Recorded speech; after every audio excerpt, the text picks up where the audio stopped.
Some battles are too brutal, too horrifying, and too devastating to be remembered easily. Yet, these forgotten clashes shaped the fate of entire civilizations, leaving behind fields soaked in blood and kingdoms brought to their knees. When an entire army is wiped out in a single day, when tens of thousands are drowned, butchered, or buried alive, these are not just battles, they are massacres that history tried to erase. Battle of Chongping 260 BC. The Battle of Chongping was a turning point in ancient China's bloodiest era, a brutal showdown between the rising Qin state and its strongest rival Zhao. What should have been a hard-fought contest turned into a catastrophe due to a single miscalculation, an untested leader thrown into the most decisive battle of the warring states period. Zhao Ke, son of a respected general, replaced the cautious Lian Pe and led his army straight into a trap. Qin's ruthless commander Bai Qi used deception and psychological warfare, feeding Zhao false victories while cutting off their supplies. As Zhao's forces advanced, Qin's armies surrounded them, forcing a prolonged siege.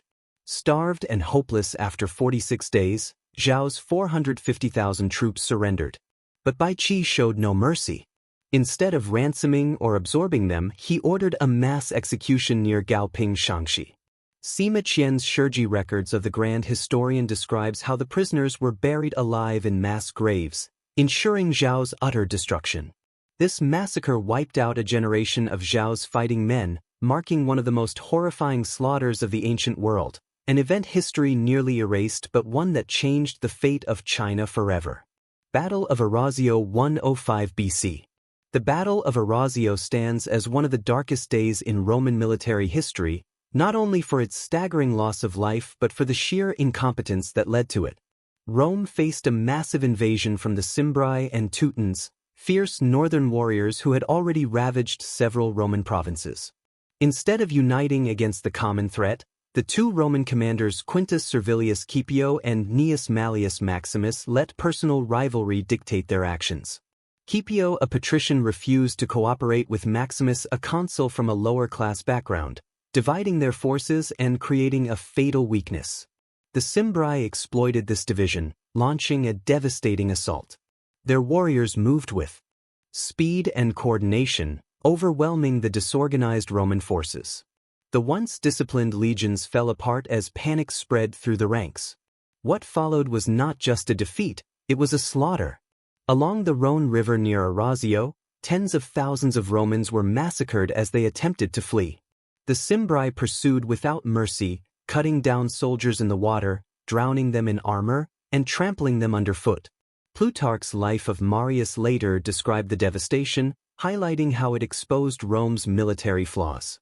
In a single day, 120,000 Romans were butchered, their bodies left scattered along the riverbanks, a disaster that forced Rome to rethink its entire military system.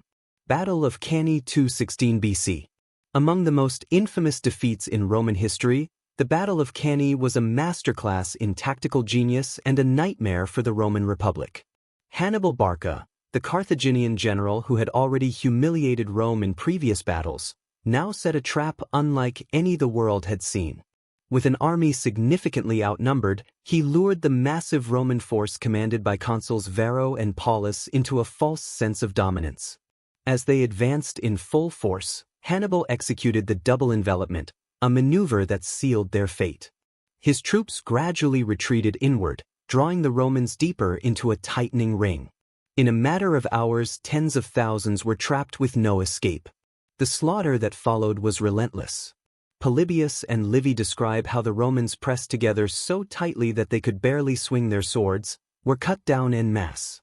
Some suffocated in the crush of bodies, while others were picked off by Hannibal's disciplined infantry. The final massacre occurred near the Aufidus River, modern Alfanto River, in Apulia, Italy, where those who attempted to flee were either cut down or drowned in desperation. Livy's Ab Urb Condita notes that Hannibal's troops grew exhausted from the sheer scale of the killing, as 70,000 Romans were wiped out in a single day, leaving the Republic teetering on the edge of collapse.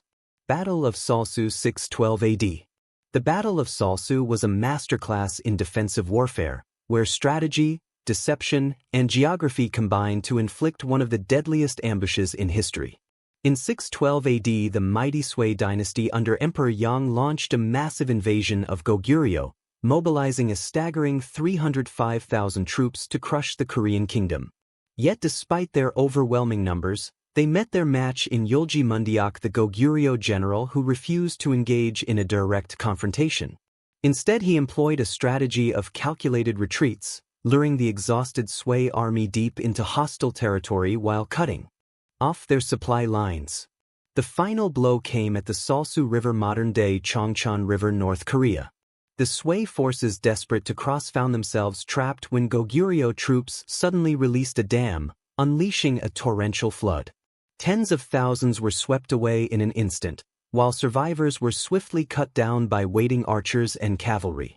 Samguk Sagi, Korea's historical chronicle, describes the carnage, noting that only a small fraction of the original Sui army escaped alive. The devastating loss weakened the Sui dynasty beyond repair, accelerating its collapse just a few years later. Nearly 300,000 men perished in a single campaign, marking one of the greatest military disasters of the ancient world. Battle of Yarmouk, 636 AD. The Battle of Yarmouk was one of the most catastrophic defeats in Byzantine history, a brutal six-day engagement that sealed the fate of the empire's rule in the Levant. Determined to stop the advancing Rashidun forces, Emperor Heraclius sent a vast army under General Vahan, confident in their numerical superiority. However, they faced Khalid ibn al-Walid, a master tactician who turned the terrain and enemy weaknesses to his advantage. Instead of engaging in a frontal assault, Khalid used swift cavalry strikes and well-timed withdrawals, pulling the Byzantines into disorganized attacks. Their long supply lines and mixed contingents, Armenians, Greeks, and Arab auxiliaries, struggled to coordinate under pressure. The battlefield itself became a weapon. The Yarmouk River's deep ravines acted as a deadly funnel, and as Byzantine formations collapsed, retreat turned to panic. Soldiers cut off from escape were herded toward the cliffs. The final massacre occurred near the Yarmouk Gorge, modern-day Jordan-Syria border, where thousands were either cut down or driven over the cliffs to their deaths. Al-Baladuri's Futu al-Buldan describes the carnage, emphasizing how the slaughter turned the tide of history. By the end, as many as 100,000 Byzantine troops lay dead, and the empire's hold over Syria was permanently shattered. The most brutal and bloody battles of the ancient world were more than just military defeats, they were annihilations that altered history. Entire armies were buried alive, slaughtered in an instant, or drowned in carefully laid traps. Rome, the Xiongnu, the Sui dynasty all met their darkest hours when strategy failed and fate showed no mercy. These battles were so devastating that history itself tried to erase them, yet their impact shaped the rise and fall of empires.